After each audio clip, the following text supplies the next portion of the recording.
In nomine Patris et Filii et Spiritus Sancti. Amen. Ave Maria, gratia plena, Dominus tecum, benedicta tu in mulieribus et benedictus fructus ventris tui, Iesus. Sancta Maria, Mater Dei, ora pro nobis peccatoribus, nunc et in hora mortis nostrae. Amen.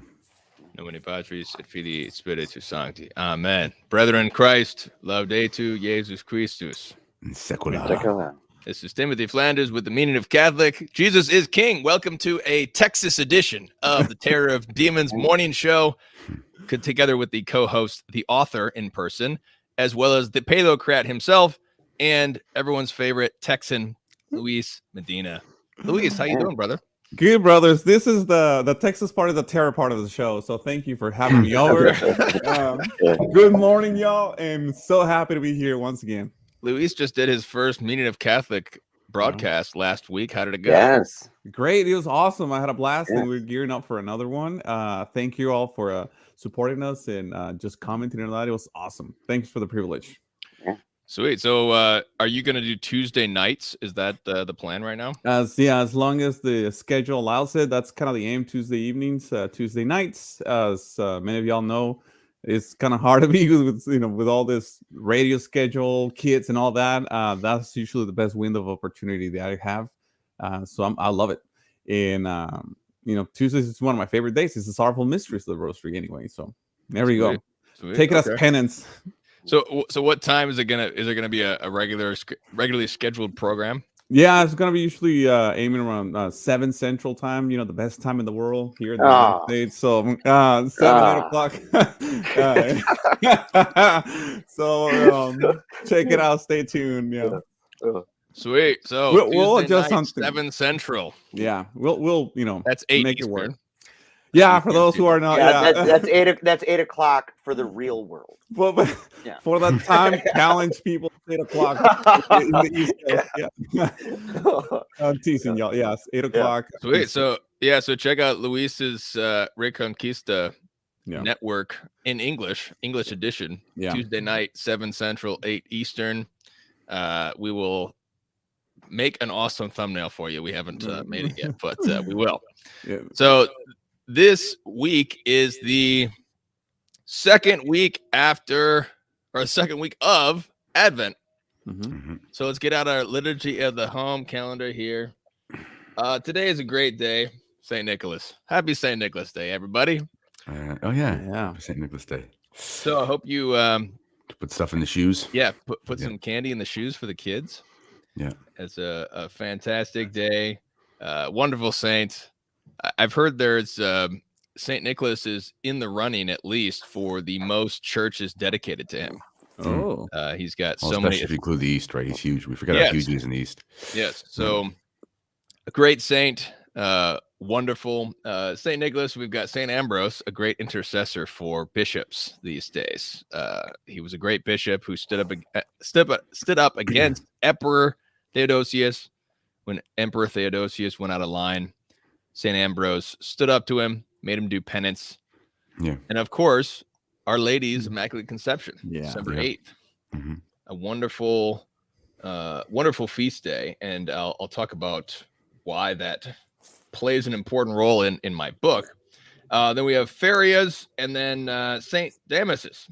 And I love this illustration here from Michaela Harrison that you can tell your kids. In Advent, we prepare for 3 ways Christ comes to us.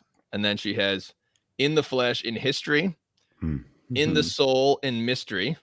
So you have a little figure with the heart and then in judgment, in glory. So it's wonderful. So yeah, make sure you check out liturgythehome.com. That's where you can get this beautiful calendar for your children. I saw the episode that you did with them. The husband and wife. Yeah, it's fantastic, man.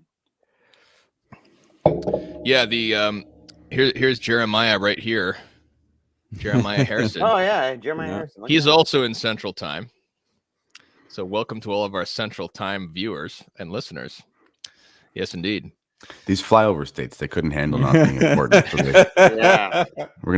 It's actually, to them, they call it center of the universe time. Yeah. Yeah.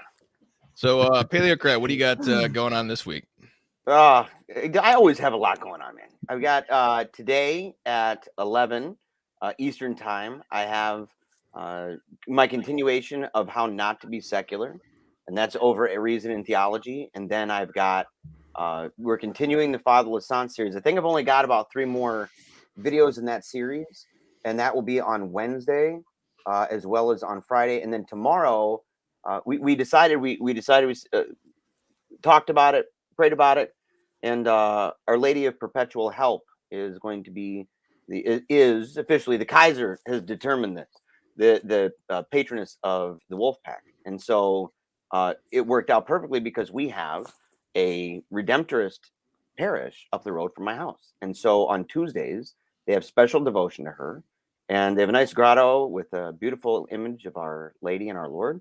And we're going to go there on Tuesdays in the morning and participate in that, as well as going and laying at the feet of our Lord the prayer requests that are put forward in the Wolfpack prayer chain, because we're seeing awesome things happen. I mean, every day people at this point are posting not only requests, but thanks. We've actually we've helped pray into being 2 babies where the people said, man, my wife isn't in labor yet and she's overdue, and we're like, we're praying them in, guys. And we did, and within 24 hours baby's there. And so they'll comment, they're like, dude, you guys did it. Like, so you join the Wolf Pack. And so, join the Wolf Pack. You want to have babies. Yeah. And so that's what we do. And so we've been doing that, and it's been awesome to see how God's been moving powerfully in that way. And so so that's what's going on this week with us, and making clips and stuff like that. So keep them busy, Fantastic. bro. Yeah. So Kennedy Hall is the author of Terror of Demons. That's the name of this show. And there is a reprint coming, I think, in January. January, yeah. Heard, confirmed. Right? Talked to the publicist on last week, and we're getting ready to go. Sweet. So now, are there any new features in the new edition? No, some edits, Okay. They obviously have. I mean, there was like just called the tan edition with a wonderful cover. Yeah, it's got a nice cover, and there was like, I think there's going to be a hard copy too, and they're going to make a Kindle, or there's a Kindle, and they're going to make an audiobook. So there'll be sweet various ones, and the audiobook, that'll be great. Yeah, I mean, a lot of people won't read, but they'll listen, which is fine. I mean, it is what it is. I get it. People listen. I mean, it's funny. Some of these technologies we have. Like podcasts are such a fascinating one. People sit there and listen to a 3-hour conversation, and it shows that people actually do have a long attention span, and if the medium affords it, they'll actually do it, or they'll listen to an audiobook. I mean, people would listen to stories for most of human history rather than read them, so it's actually quite natural. Yeah. Especially when you're driving, actually, it's a great tool. And this holiday season, when I was driving to Missouri for the holidays, you can only listen to music so long, and you want to kind of spice it up, interact. So an audiobook, it's a great resource for sure. It is. Yeah, like what you're saying, Kennedy, in terms of restoring something that was naturally lost, of listening to stories. Yeah. So this show, we're just gonna have a fun, interactive show. I'm gonna try to be like Luis and Jeremiah and interact with the chat more often than I do usually. I'm usually like focused trying to do the information. But it is the official release party for the meaning of Catholic Manifesto, the City of God versus City of Man book, which is out now. This book is brought together the research that I've been doing since college, 10 or 15 years. I was able to draw on things back in college, research papers, translations that I had done a long time ago. And it's really it's indirectly, like the first book, it was indirectly sort of autobiographical in the sense that it was basically presenting my own apologia for the Catholic faith in my historical studies. And the reason why I became Catholic and not Protestant or not Eastern Orthodox or not Messianic Jewish, and that's sort of implied in the text here.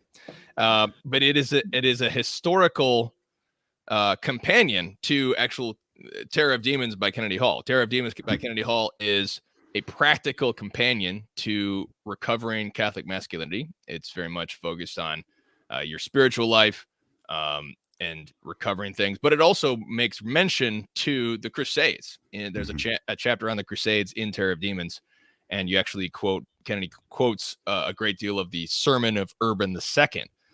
And this text is very much a historical companion to that, because the central focus is sort of the meaning of Catholic vision, and I'll get to that in a second. But on the other hand, there is this history of the crusading spirit, and the crusading spirit meaning, which I identify with really Saint Stephen, the first martyr. And the crusading spirit can be defined as a spiritual militancy against the world, the flesh, and the devil, which can take two different forms externally. It can be a purely spiritual battle, like Saint Stephen, or it can also be a temporal battle, like the Crusaders, who are actually wielding a temporal sword and killing people in war.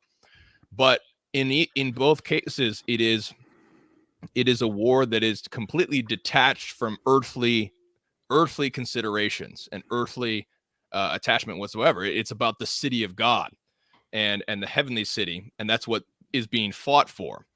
And so the crusading spirit is really what unites Catholics throughout history in every different context that they find themselves in. And that's what gets into the masculine piece. And we talk throughout the book about the effects of effeminacy. When there's an effeminate, either an effeminate cultural tradition or an individual who is effeminate, and he makes effeminate decisions. For example, King Henry VIII, very effeminate king, who ripped the church apart because he was lustful and wanted to commit adultery. And so it's very much a dynamic of that. But meaning of Catholic, our vision was, its founding was uniting Catholics against the enemies of Holy Church. And so it's a very militant focus, but it's a unifying force. And this is essentially this crusading spirit is the force that I see throughout history, which unites these different forces of Christendom. One, it battles against the enemies of Christ, who take all sorts of different forms. They come from different groups, different religions, but they all unite in what John Rao calls the grand coalition of the status quo. And so what they really care about is maintaining the status quo and resisting the transforming power of the gospel, because they wish to keep their power. The unique part about this book is that it is a history which goes deep into the culture. It talks about the effects of each era on the family, on children, the economic factor, what is the effect on art, architecture, all sorts of different things that kind of come together in this cultural framework. And the unifying force is this crusading spirit. And another factor, which is not necessarily militant, but becomes militant, and that is the synthesis of these different parties. So throughout history, we have these different syntheses, which synthesize the faith as these different rival schools of thought are basically sort of fighting a good fight, sort of this rivalry, this contest of humility, which is contesting with one another for the truth. And so they are polishing and shaping the truth through trial and sometimes error. And they're working through this. And I've identified in the book, there's these four different periods of what I call the Greco-Roman renewals, which is where there's a renewal of manuscripts or knowledge that brings together greater Greek knowledge, greater Latin knowledge, or Syriac knowledge of various things, and bringing these different parties together. And then they hammer out the truth through these different debates and rivalries. And so that's what sort of in peacetime, not necessarily in wartime, the church hammers out the truth, and ultimately for the sake of the transformative power of the gospel on souls and society. And that's why it is the meaning of Catholic Manifesto. It is that is what this organization, this podcast and apostolate is all about. It is about bringing together different parties of Catholicism, having us debate with one another, and working out the truth. In fact, I forgot to announce this Friday. Side note, forgot an important announcement. So this Friday we have. We're finalizing the debate about the Russian consecration. So we've got Robert Sungenis coming out again on Friday. He's going to defend his thesis, and then we'll have a debate between Sungenis and Edmund Maza. Dr. Maza. So Dr. Maza versus Dr. Sungenis. That'll be the debate next week. And so that's an example of what we're trying to do at Meaning of Catholic is create these debates within Christendom. And this is what gives us this, what in my opinion, is the most compelling hypothesis about the current crisis, the current situation that we find ourselves in, is to ultimately state that Vatican II and sort of this revolution of Vatican II is not actually the cause. It's actually the effect of the crisis, because the crisis actually was happening before. Long time. And yeah, Vatican II is actually an effect of what was going on, and it's ultimately this breakdown of these rival schools where one school is actually suppressing or dominating the other, and then there's this overreaction on either side. And that's what I believe is the most compelling hypothesis of our current crisis. So that is in a nutshell is the book. So if you go to meaningofcatholic.com/City of God, you have all your purchasing options. So, gentlemen, any thoughts? I would have had more thoughts. I was really excited actually. Yesterday, I had my day laid out. I jotted down what my plan was, blocks, of time, hour by hour. And it was dominated by the idea that I was going to read and highlight and scribble in the margins the book. But somebody wasn't able to connect with me and hook me up with that book. And so I never got that book. And so I haven't read it yet. And it broke my heart, man. I spent the Lord's Day crying. I'm like, I was supposed to read it.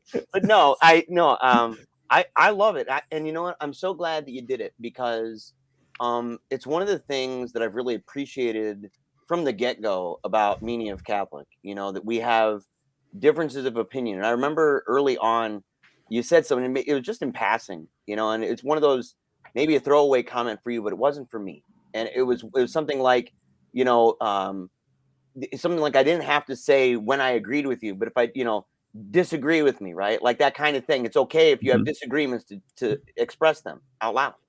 And you have people, there was kind of confusion, I think, sometimes you'd hear it in the comment sections about, well, that's not what this guy says on the channel, like, well, Kennedy says this about that, or but Tim says this about that, or but Paleocrat says this. And so, like, very quickly, it was kind of a brief time, maybe, of some confusion. But over time, it became this thing that says, this is a good thing. These are guys that share, there's a common space, there's common core beliefs that we share with each other. And yet at the same time, we will sit there and valiantly defend our positions, especially when they're different.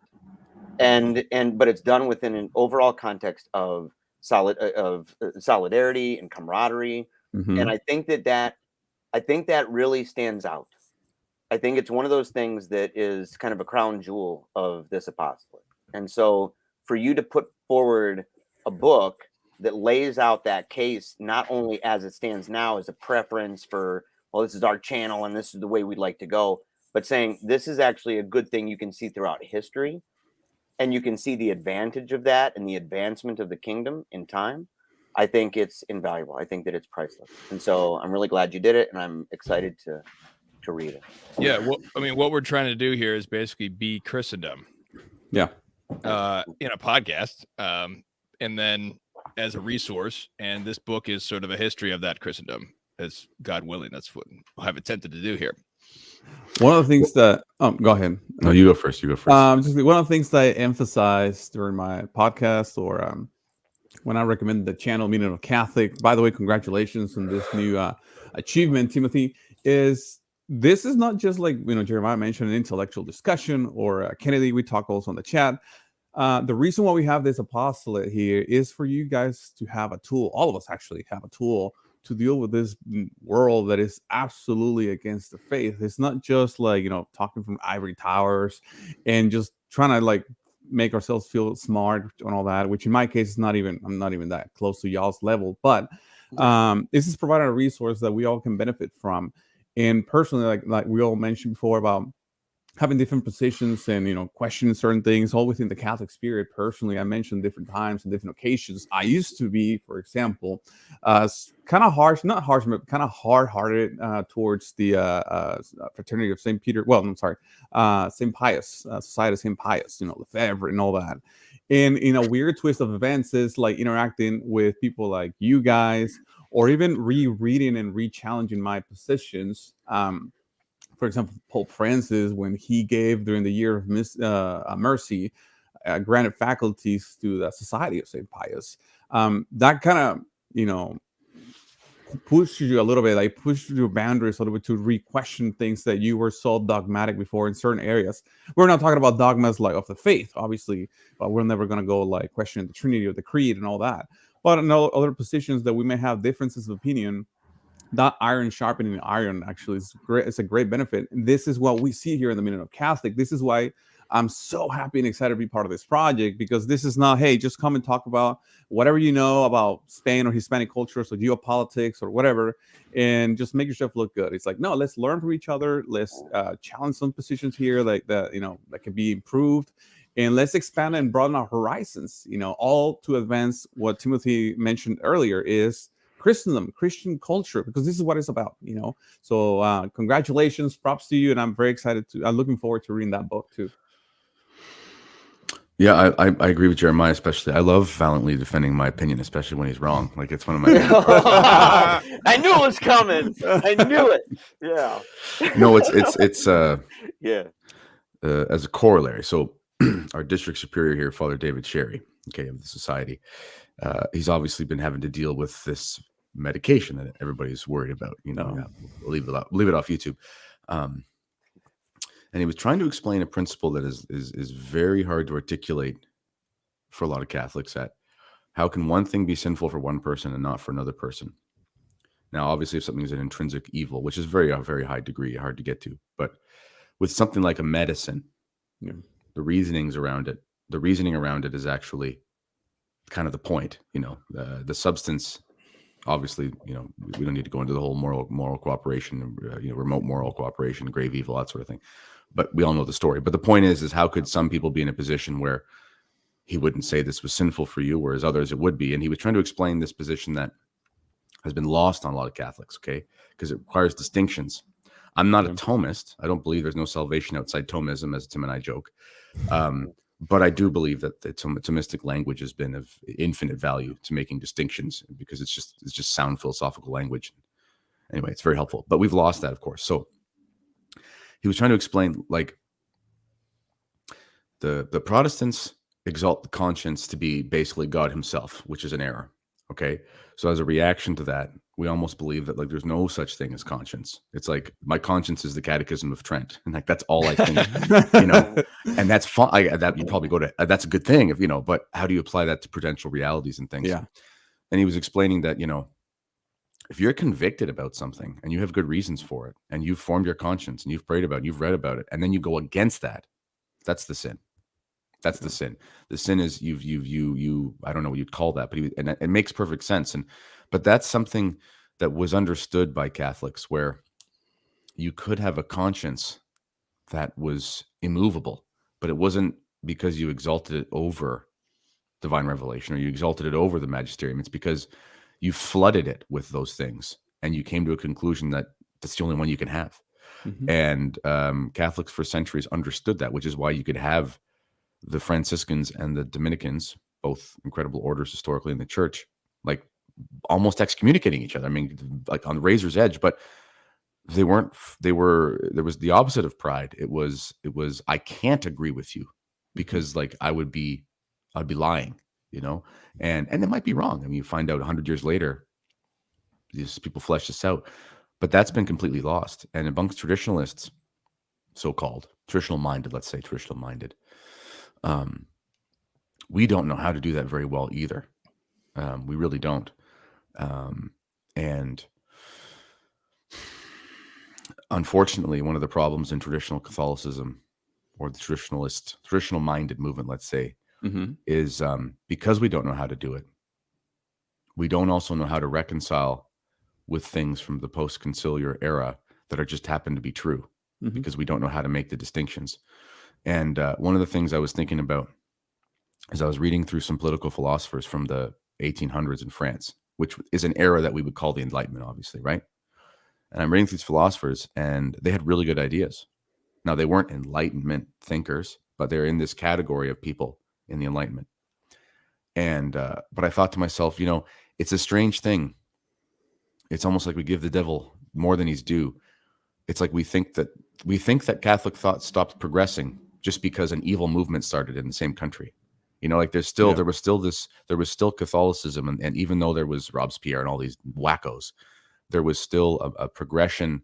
Like we see true progression in the church. We see the early church, we see the church fathers, we see the medievals, we see the scholastics, we see the whatever the order is, and they're still figuring out things in the 1700s that are traditional, but they're 1,000 years later than something, you know, in the 700s. Anyway, this spirit of true debate is something that has to continue till the end of time, because we will never know all the truths until then anyway. What? Oh, go ahead. Just a quick emphasis. I really like that point you made, Kennedy, actually, especially because ultimately what it matters when I hear this about our conscience particularly is it affects your relationship with God at the same time. You know, at the end, the ability to interact your conscience with the divine and divine providence, see God in every aspect as well. It really affects the way you see life and how God can direct your life. So that's a really, really good point, man. I'm thankful you made it. As a matter of fact, I appreciate it. Oh, you're welcome. Oh, here's your chronology. Yeah, I just wanted to show this is the timeline that appears in the book, but this is the overview of the book, is this timeline. So there's some beautiful graphics in the book made by Mrs. Flanders. And so you have both sides of this whole thing. One of the new things that I learned in this research for this book was the influence of the Pontifex Maximus, which is a pagan ideology. And this pagan ideology and its effect on the church, the Pontifex Maximus, that means high priest.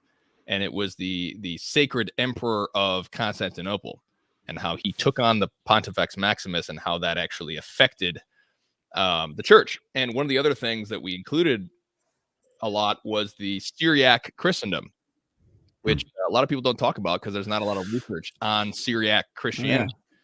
But that was also a very interesting part that I learned to learn that in the city of Rome, there was actually Syriac popes that came up, and Greek popes that came up during this first period of renewal. So we have the city of God, city of man, and then there's also the Persian Empire. We don't talk about the Persian Empire either. It was the other large empire. There's basically the Roman Empire and the Persian Empire in the early church. The Persian Empire is at large against the church until 628 and 630 when the Mohammedans invade. And so, but this first period of the first Greco-Roman renewal, the 7 ecumenical councils, that's the first big debate that happens. And it's between the Greek and Latin schools of thought, particularly 2 different Greek catechetical schools, the one of Antioch and the one of Alexandria. But there's also important Syriac catechetical schools, and there's also a Latin school of thought growing out of this. And there's also 600 to 1300.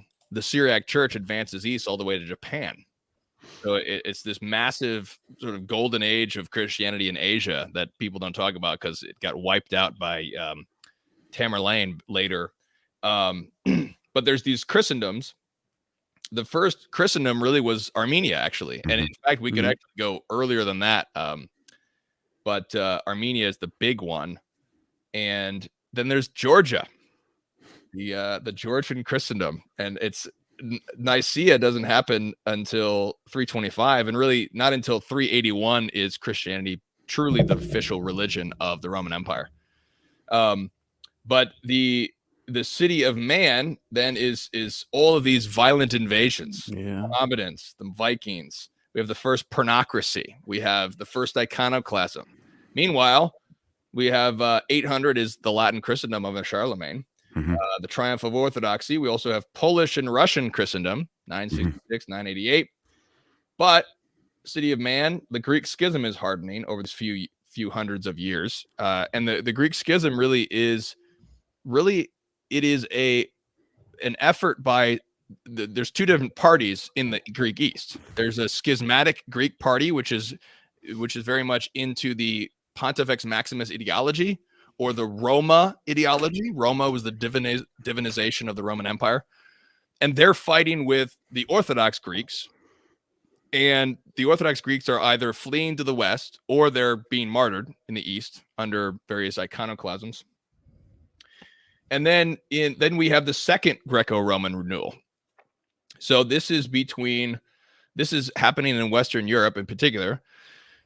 And this is where we really see these two different parties of Christendom, which I generalize as the strict party and the moderate party.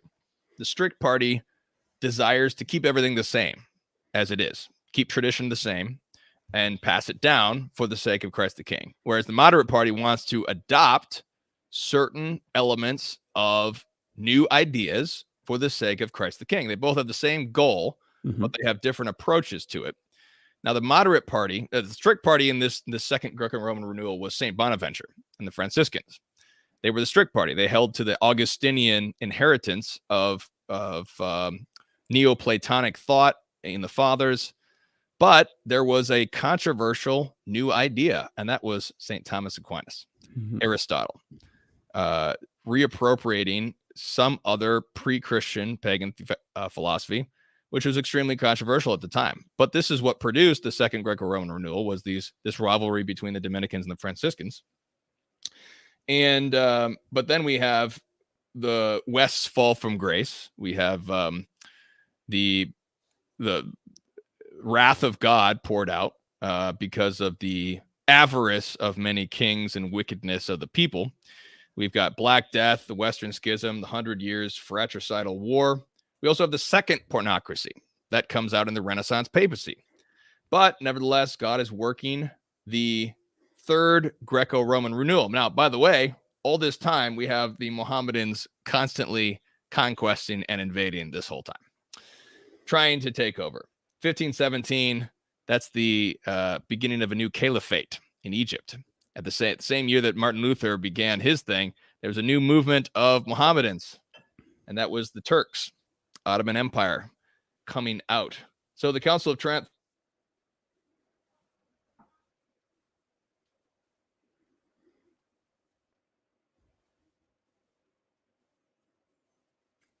Humanist Party, the Scholastic Party and the Humanist Party. Humanist Party is the moderate party. Very much the Jesuits, they're creating their new system called Soarism. They're creating a new system of thought.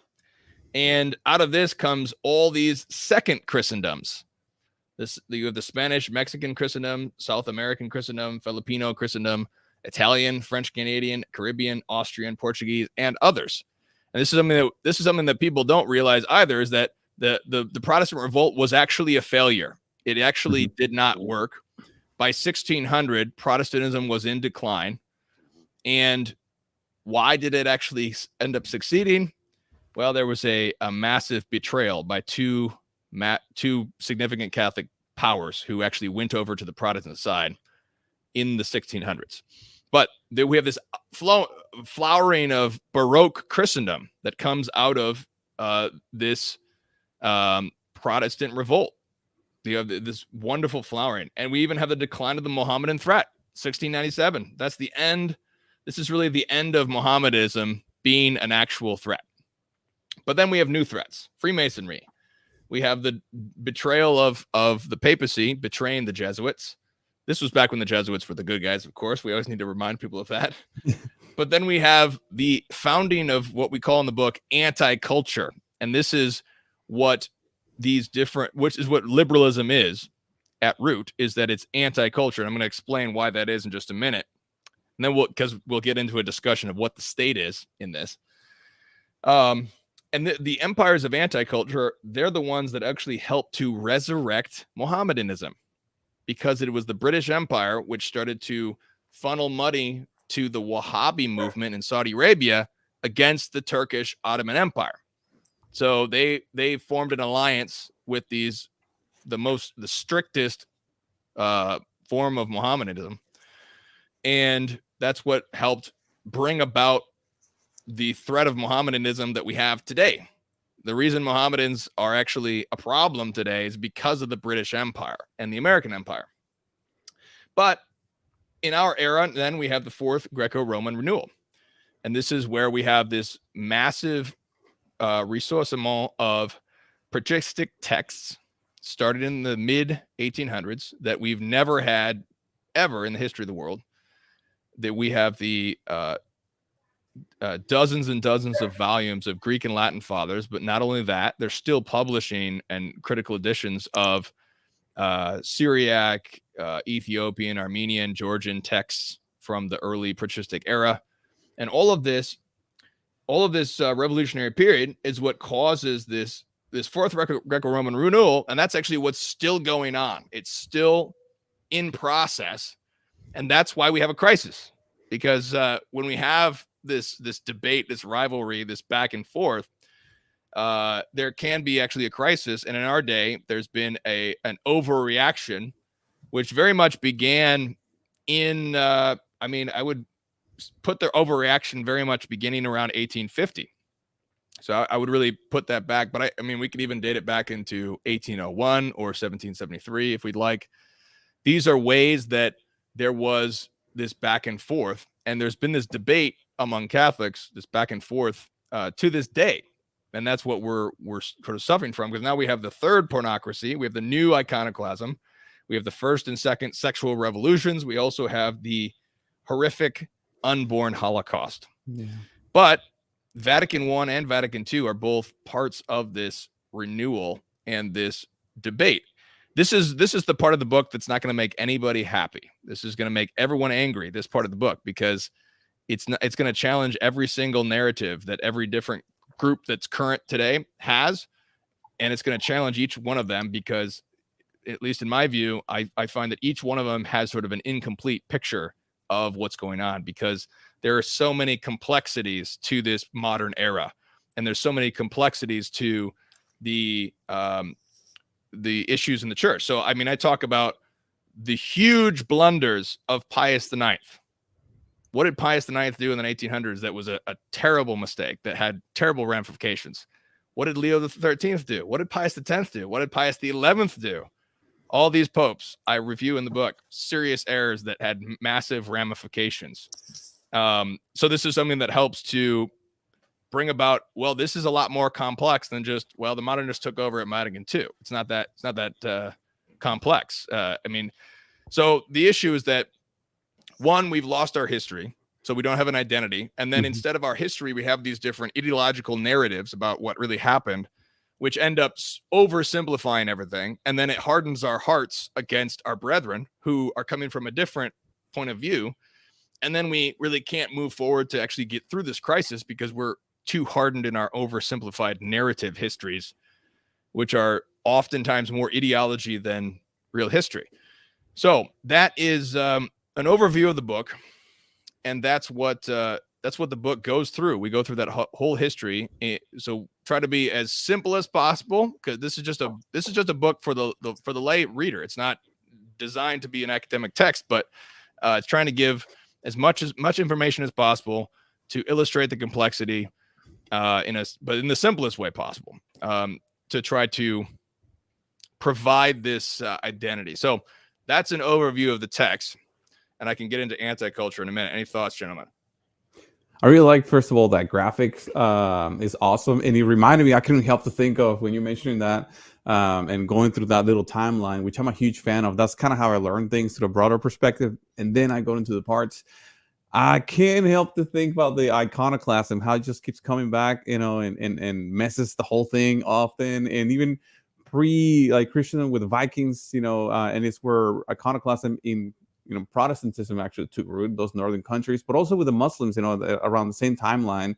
And we keep seeing that over and over. And then also in the 20th century, that kind of struck to me a lot. I mean, many other things, but when I saw that, it's like, oh yeah, there it is again, and there it is. And it has repercussions, obviously, in the way we worship and the way we try to portray and communicate the gospel often. Because I've noticed, I don't know you guys, when we try to create Catholic culture or explain things, we almost forget about that, and we become a little bit sometimes iconoclast ourselves. We try to make excuses for our images and all that, and it's awesome. So once you see it on a graphic, it helps you just have a better grasp of it and what we're dealing with, and particularly how we're going to apply it in our day and age.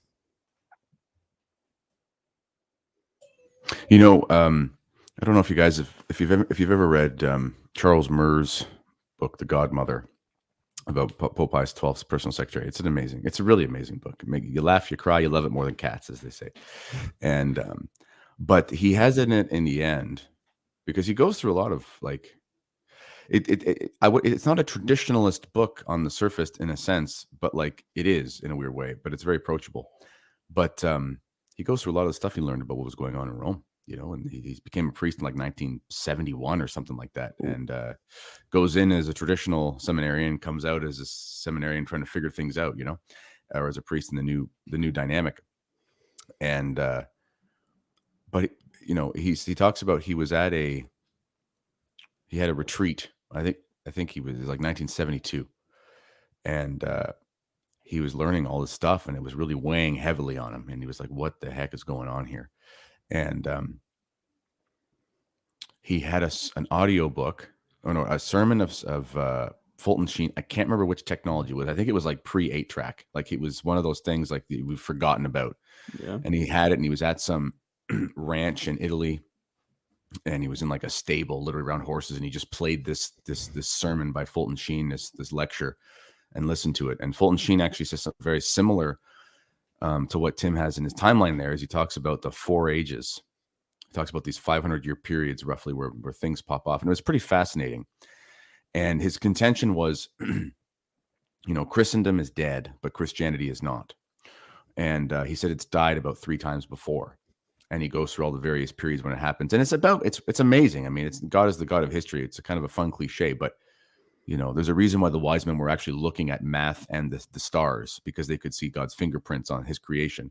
When you actually look at time and dating and things like that, you can actually see the heavenly symmetry in those things.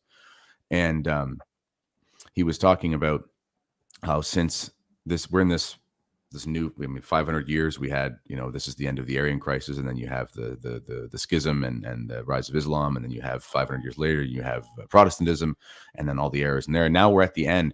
But it's funny, in those 500 years though, you don't only see problems with what happens in the church, you actually see the heresies die, because the heresies are parasites. So they latch onto these various bodies that are dead, and then they have this period of putrefaction where they stink a lot, and they really cause a problem, but then they actually end up dying off themselves because they end up eating the host. Okay. So this is what happens. And right now, I believe, people think I'm too optimistic. I wrote an article for Catholic Family News, said, are we in the final stages of communism? And I actually believe that's the case, not because I think it's a good time, but because communism is parasitical, and it's been eating away at its host for the last 150 years at this end of this sort of 500-year period. Anyway, Tim's book reminds me of that, because at each time, one sec. Close the door, please. Yeah, they're not going to listen to me. Yeah, good luck. Yeah, good luck, man. We're the family show. Yeah. I got my kids coming knocking on the door. Yeah, I'll finish this shot, and then I actually have to go to the bathroom and help one of my kids wipe his rear end. So that's his family show. Yeah, but right. Yeah, in every one of these 500-year periods, if you look at Tim's timeline, what do you see? The death of the heresy, or the latching on of the parasite that happened simultaneously. They produce something magnificent in the church. So Aquinas is when? 1200s. right? That's just right after one of those periods. We see the Jesuits, 1600s, right? I mean, and the Jesuits sadly are dying. Okay, but now we have to do something new with what we've been given, and we hate to use the word new as traditional-minded Catholics, but there are good new things, and there is good progress, and your book shows that. I'll be right back, boys. Yeah, absolutely. Shout out to thank you, Anthony. He said he just picked up a Kindle, and Sean says the book is awesome so far. What a blessing to have all this information in one place. Thank you, Sean. Jeremiah, you got any thoughts? Yeah. I love the timeline, of course. And that's like Louise, that's one of the ways that I love seeing those at the front of books. I like looking at them and processing kind of the way this goes, and then seeing how they flesh that out in text, right?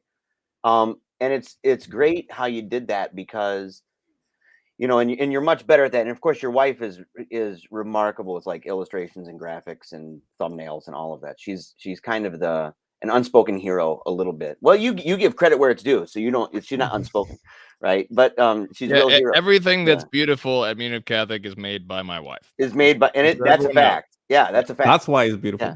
Yeah, it is. She's really good at it. And but when I was going through the Enthusiasm series, that wasn't like I wasn't thinking about it when I first thought, I want to do this, thinking about it as a timeline to say, well, when did this enthusiasm arise? When did this heresy arise?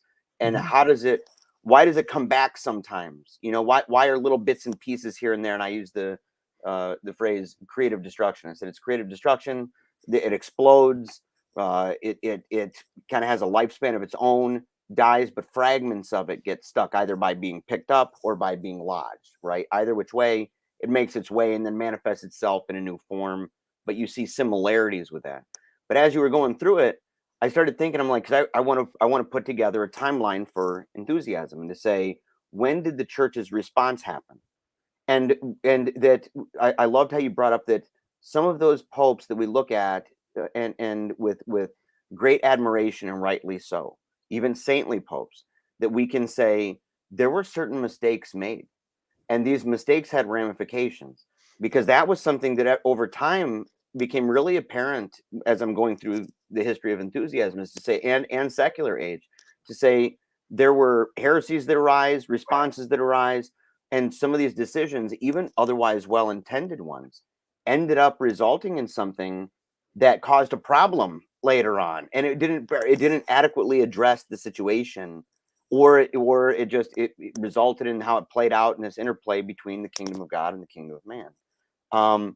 And so it was awesome to see how you have that core, that backbone of church history, and you could layer, like I could layer secular age and layer enthusiasm and say, look at how, if it was like Photoshop and you're putting layers on top, right, to go along, and say, Tim has provided a backbone to this entire structure and said, here's where this plays out, here's where that plays out.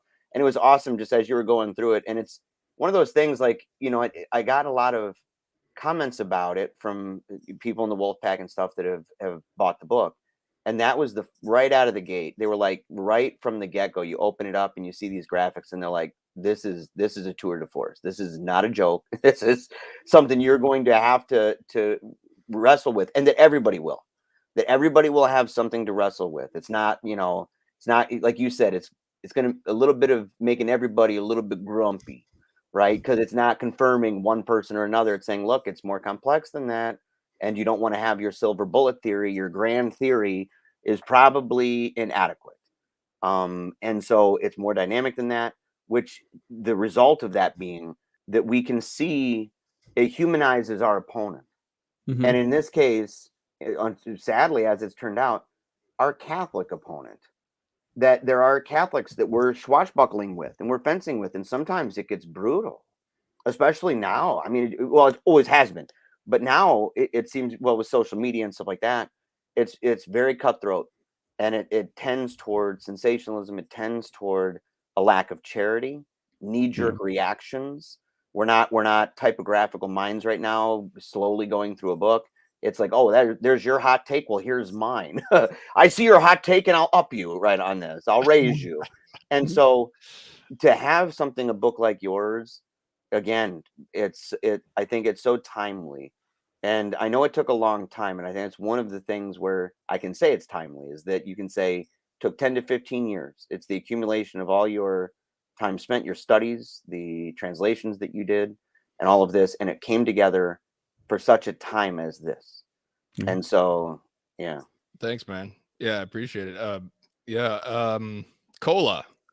What's up, brother, from Saskatchewan? Russell says the book is great. Thank you, brother, Mr. Flanders. Anthony, real credit. It's like I taught Tim everything in that book. So yeah, credit where it's due, of course. By the way, he's my second in command. He's the grand canonist of the Wolfpack. Yes, He's the Ooh. grand canonist. the grand canonist. Everyone says I got the book as a birthday present from a friend who also bought a copy for himself. Him and I will be discussing it. Fantastic job, brother Flanders. Keep up the good work. Thanks, Alberto. I got a question here from Benedictus Intellectus. Our religion is an absolutely manifestly amazing divine mystery, ornamented gloriously with heart-rending sacred beauty. It is frustrating that this is not more widely recognized and communicated. Any advice how to deal with the frustration and puzzlement in regards to why this isn't more widely, readily cognized and shared? Luis, what do you think about that? That's actually a very interesting question, and one of those things that I have to, as a communicator and a guy who's done media for 20 years, have to grapple with, because I used to tend to lean on, I'm gonna just quarter myself, and this is where, like, kind of be rigid, and then I realize is, you know what, obviously we don't have the opportunity to build amazing cathedrals in this day and age, or build amazing art in our culture. Our culture right now is, as a communicator right now, is talking in social media. So how do I manifest that Catholic spirit, that beauty in social media? Does it look like I'm gonna have to jump in and bring in some Catholic content there? And that's what I came after so much prayer and studying. That's for me my calling as a communicator in this world, this day and age. That's what God granted me. This is the timeline that God put me in history, and I can project some of that. So what I say, the first thing is, obviously, as cliche as it sounds, is prayer. Second of all, is sometimes it won't look like you think, because we often want to say, okay, I want to build this grandiose sculpture, whatever it is, which is awesome. By all means, I love it, but I might look a lot different. It's like, look, like I tell people when they say, well, I'm not on TikTok, which I'm not a fan of, to be honest, but say, if you're not there, guess who's going to be there? People who spreading lies about the faith. So, we got to be there. It's a mission call. So that's how, in my opinion, you communicate and advance that. You are where you are because God allowed it to be. So recognize that, be thankful, and try your best. Awesome. Thanks, Luis. Jeremiah says, that timeline should get illustrated like an illustrated timeline of salvation history. This is Jeremiah Harrison of the illustrated liturgical calendar that we showed in the beginning. He knows somebody who can do that, I think. Yeah. Yes, Mr.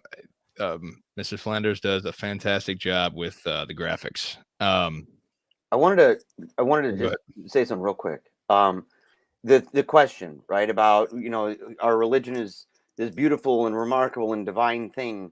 Why is that sometimes difficult to convey? And I think part of it is, we're in an environment that is digital. And so we're engaged all the time in kind of these swatting back and forth at each other. It's low brow, it's low bar, bottom of the barrel a lot of times.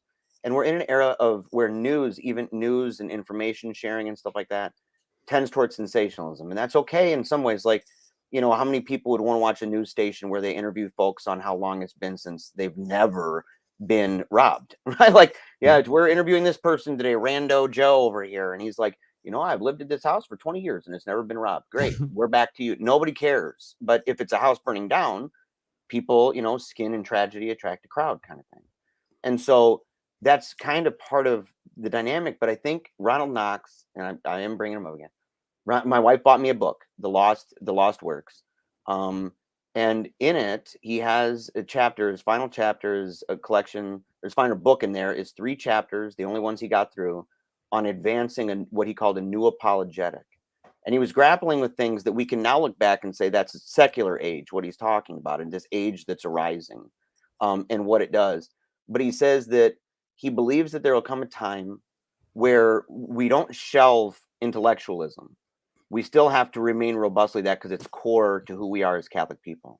Yeah. However, it needs to be humanized, like in a way that says we're not just dealing with ideas, we're dealing with persons of a Trinity.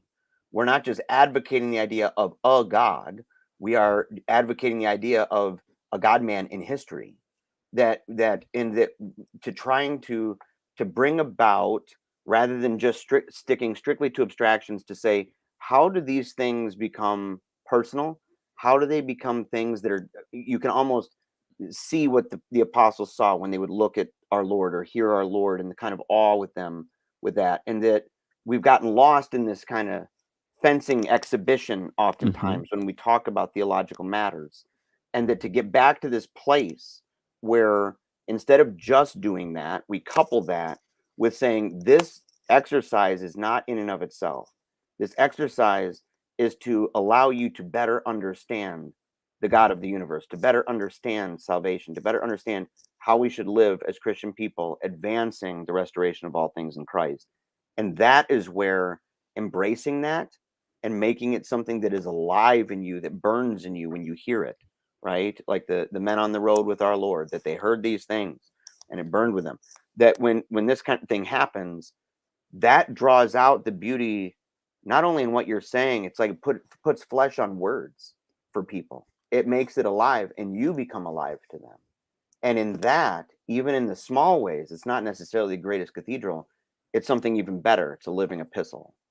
And I think that that's one of the things this apostolate does. And that's why it's awesome that we don't just focus on current events. We're not looking up, scrambling, finding what's the hot topic of today on Twitter, but that we're getting down to the nitty gritty of things, things that we know aren't going to make us go viral, but we believe are super important at the core of what we need in a time like this to advance the cause of Christ in the world.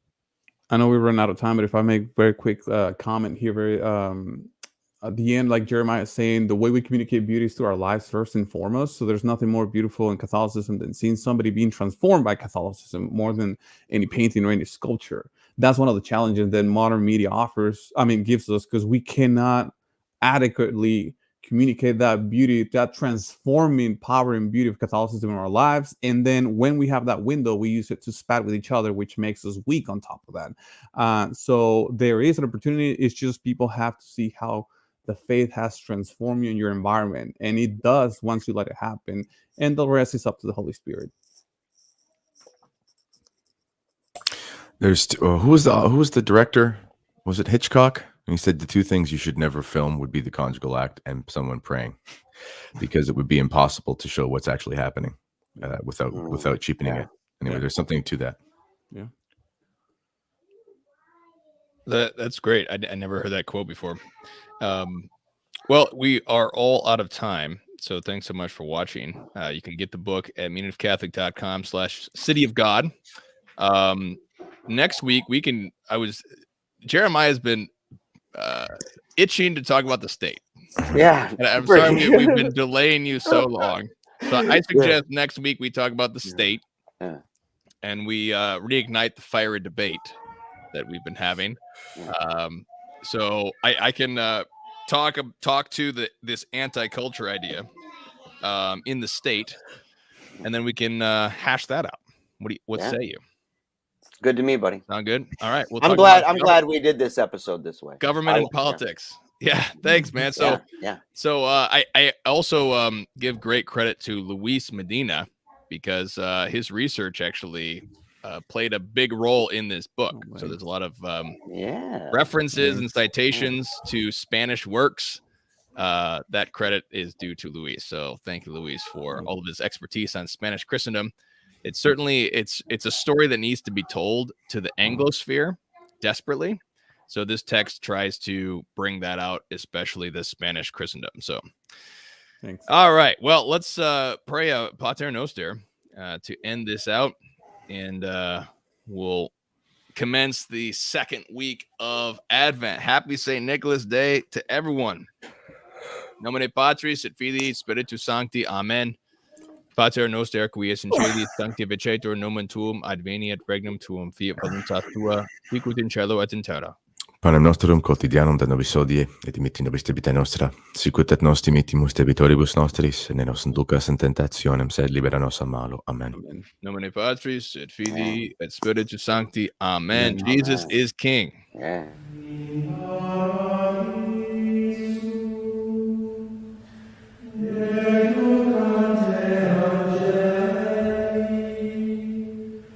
Into